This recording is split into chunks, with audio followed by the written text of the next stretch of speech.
মানুষকে তো অন্ধকারে রাখা হয়েছে। চূড়ান্ত ভোটার তালিকায় কার নাম থাকবে কার নাম থাকবে না, এ যেন কোনো অজ্ঞাত শক্তির পক্ষ থেকে কারো ভাগ্য নির্ধারণ হচ্ছে। বিগত দিনে নির্বাচন কমিশন এভাবে মানুষকে কখনো অন্ধকারে রাখেনি, এভাবে কখনোই নির্বাচন কমিশন বেনিয়মে চলেনি। এই প্রথম স্বাধীনতার পরে ৮০ বছর পেরিয়ে দেখা যাচ্ছে যে নির্বাচন কমিশন সমস্ত নিয়মটা অন্ধকারে রেখে মানুষের ভোটার তালিকায় নাম থাকবে কি থাকবে না সেটাও নিয়মের মধ্যে না রেখে তাদের মন গড়া নিয়মে নিয়ে যেতে চাইছে। কেন করতে চাইছে, কোন অজ্ঞাত শক্তির কাছে তারা দায়বদ্ধ আছে, এটা নিয়েই আমাদের হাজারো প্রশ্ন আছে। আমরাও সেই দিনটার জন্য অপেক্ষা করছি এবং আমরা আশা করছি যে মানুষের জয় হবে। নির্বাচন কমিশন যদি সংবিধানের কাছে দায়বদ্ধ, তার পরিবর্তে কোনো ফ্যাসিবাদী রাজনৈতিক দলের কাছে দায়বদ্ধ হয়ে যদি ১,২০,০০,০০০ গল্প ভেদে যদি সাধারণ মানুষের ভোটার তালিকা থেকে নাম বাদ দেওয়া হয়, তার পরিণতি ভালো হবে না। ভোটের আগেই দেখা যাচ্ছে রাজ্যে কেন্দ্র বাহিনী নামানো হচ্ছে। কোথাও কি এসআইআর আন্দোলনকারীদের দমানোর জন্যই কি এই কেন্দ্র বাহিনী নামানো হচ্ছে?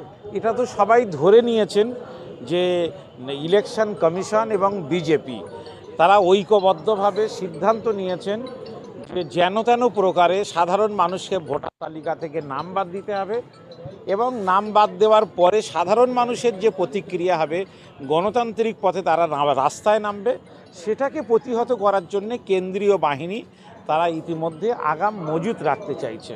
এ সব কিছুই একটা নীল নকশা।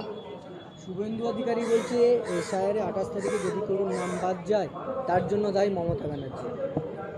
শুভেন্দুকে আগেই বলেছি যে সে মানসিক রোগী, কিন্তু এটা ভাবতে অবাক হয় যে শুভেন্দুর মতো একজন মানসিক বিকারগ্রস্ত ব্যক্তিকে দিয়ে বিজেপির মতো একটা রাজনৈতিক দল চলে এবং পুলিশ থেকে নির্বাচন কমিশন তার কথা শোনে।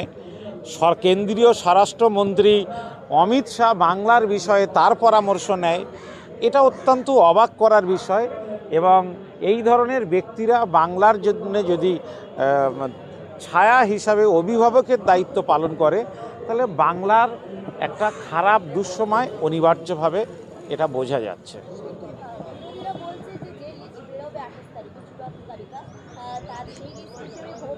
যাদের নাম বাদ যাবে তাদের বাদ যাবে, এই বিষয়টিতে দেখা যাচ্ছে বহু মানুষের নাম ইতিমধ্যে বাদ গেছে এবং চূড়ান্ত তালিকাতেও বাদ যাচ্ছে।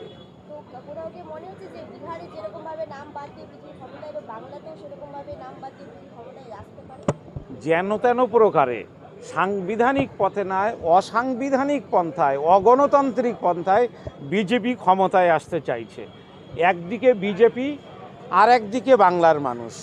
বাংলার মানুষের দায়িত্ব হচ্ছে বিজেপিকে রুখে দেওয়া, সাম্প্রদায়িক বিভাজনকে রুখে দেওয়া, বাংলার ঐতিহ্য সম্প্রীতির ঐতিহ্যকে বাঁচানো।